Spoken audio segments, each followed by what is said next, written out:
Look at the big kahuna down there chowing down. He Look. would literally just pick me up and carry me up the steps to get me out, or just pick me up and move me out of his way. He was built for power. You think, how is he that fast? How is he that strong? He was a big man. He was, as always, just lifting 2 to 3 times the amount of weight as I was. He always used to say he had 24-inch pythons. Quote unquote, his 24-inch pythons. And he'd pride himself on, how strong and how muscular that he was. In 2006, when Joe McHale's strength began to fail him at age 45, his family knew something was wrong. He just started to notice, saying, it's kind of weird. My shoulder's twitching. My shoulder's twitching. Joe was a bit of a hypochondriac, so when he approached me with it, I just said to him, go to the doctor. We really didn't think anything of it because it never really affected anything. So when he's like, what is going on? I don't understand why I'm dropping these things. I always used to do it, but I don't know why I'm doing it now.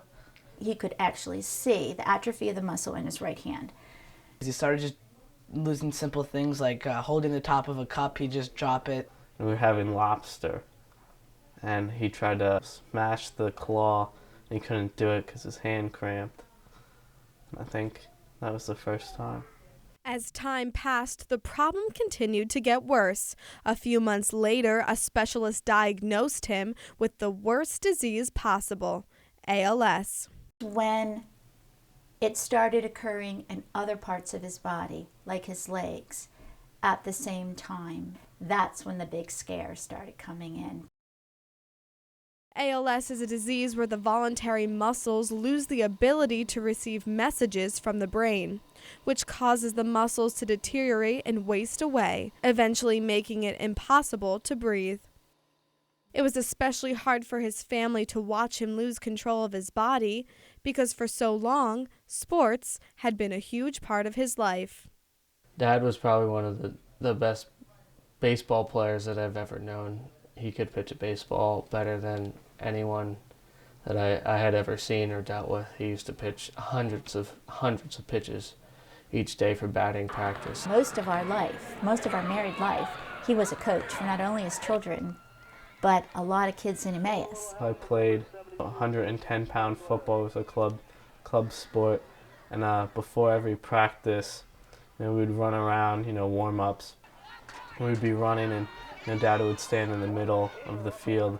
He would just chuck, 80-yard passes at one of us and just hit us, or he'd be in the middle, kicking like 60-yard field goals, and it was just you just saw his strength. He was a great coach to kids. He was a great mentor for kids. He had a way with young adults that sometimes I even shuddered at, but they loved him for it.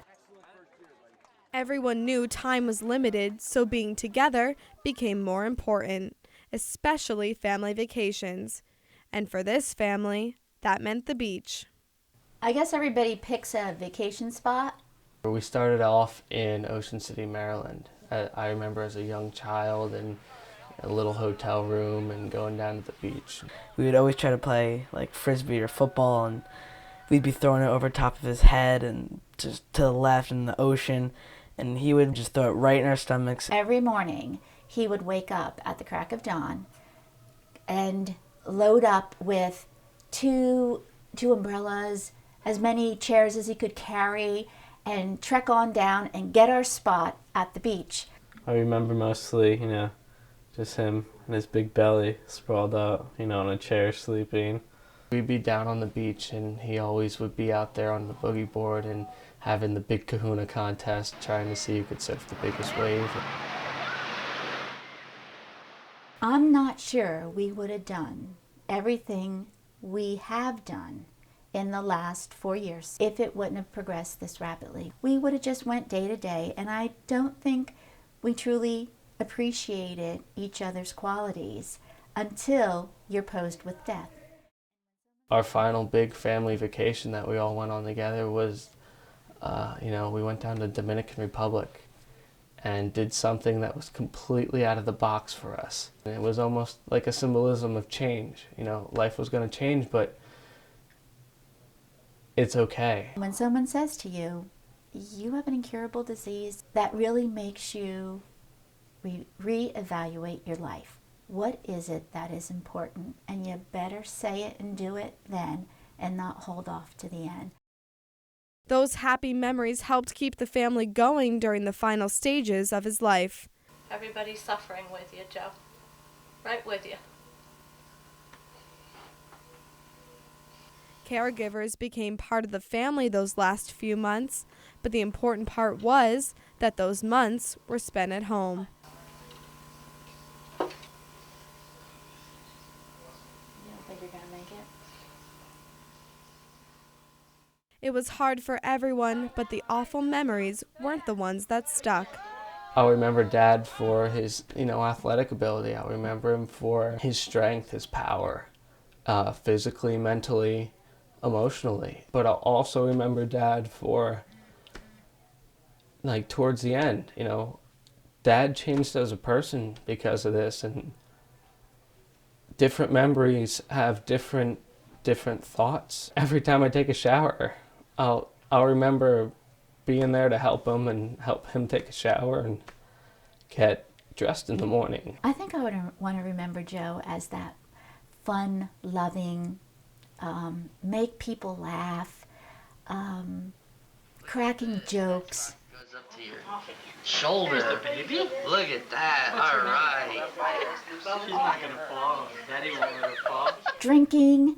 He could drink anybody under the table. And he was so much fun when he was drinking. His jokes, no matter what, he could just pop a joke up and just make you laugh, and just anyhow, anyway.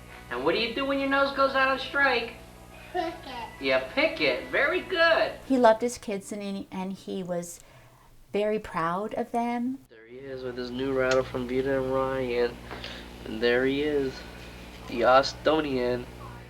He wanted them to know how proud he was. As the coach made him my hero and everything. So he was a wonderful, powerful man. I miss him a lot.